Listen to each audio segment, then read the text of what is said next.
You want to know why homelessness and mass shootings have become part of our lives in the past 30 years or so? I thought you might. One word: schizophrenia. You've heard it before, right? But you don't really know exactly what it means? Want me to tell you? In the fewest possible words, it means hearing things and seeing things and believing things that aren't really there or couldn't possibly be true. The Martians are communicating with me through radio waves, which I'm receiving through the fillings in my teeth. The Jews are starting forest fires in California by aiming lasers from outer space. Do you want to know how many of us are schizophrenic? Google it, and it'll say 1.1% of us, which I think is conservative. Onset of symptoms, late adolescence to early 20s, largely. And as I recall being taught many years ago, 70% of schizophrenics are classified as paranoid schizophrenics. That's important. Sometime in the past few years, I remember seeing a video of a terrible murder captured on a security camera in a Walmart or Kmart or something.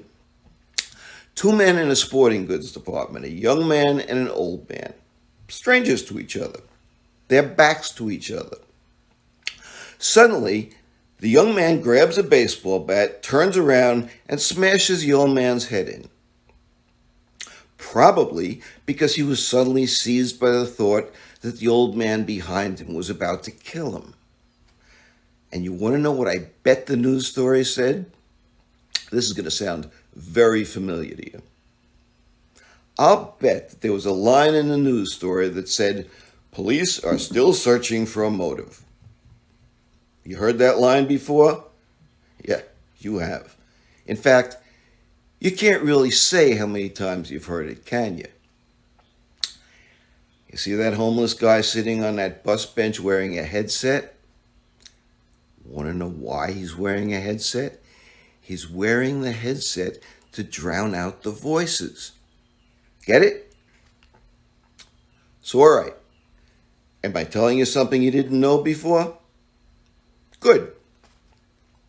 So now you want to know, how come we didn't have homelessness and mass shootings 30 or 40 years ago, right? Sure. How about this? 40 years ago, Ronald Reagan was elected to be our president. And in order to win the Cold War, he diverted funding from things like state mental hospitals into defense, putting large numbers of schizophrenics on the street. Schizophrenia is genetically transmitted, which means that those large numbers of schizophrenics multiplied, a lot more than they would have if they were in locked facilities. That's simple math. So whereas when I was a kid growing up, the words homelessness and mass shootings were never heard, now they're heard constantly. Does that answer your question? Now, tell me, are you Democratic media strategists and consultants and all the ships at sea? Does this by any chance suggest to you a talking point or two? Maybe having to do with the Republican side of the aisle and the National Rifle Association?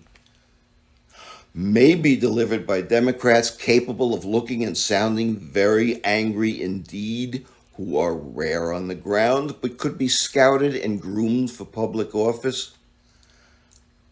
Because I think the Cold War was won quite some time ago, no? When I make reference to Democratic media strategists and consultants, I'm assuming that most of you are human beings, right? Do yourselves a favor. Listen to a rabbit now and then. We're not stupid, you know? This is assuming that you want to win elections and turn back the rising worldwide tide of fascism, of course. You do want to win elections, don't you? Because I got to tell you, we rabbits, talking amongst ourselves in our burrows, we assume nothing, but we do hear things. And one thing we hear is an old political cliche. Republicans will do anything to win an election, Democrats will do anything to lose an election. That's why I ask. Good talk.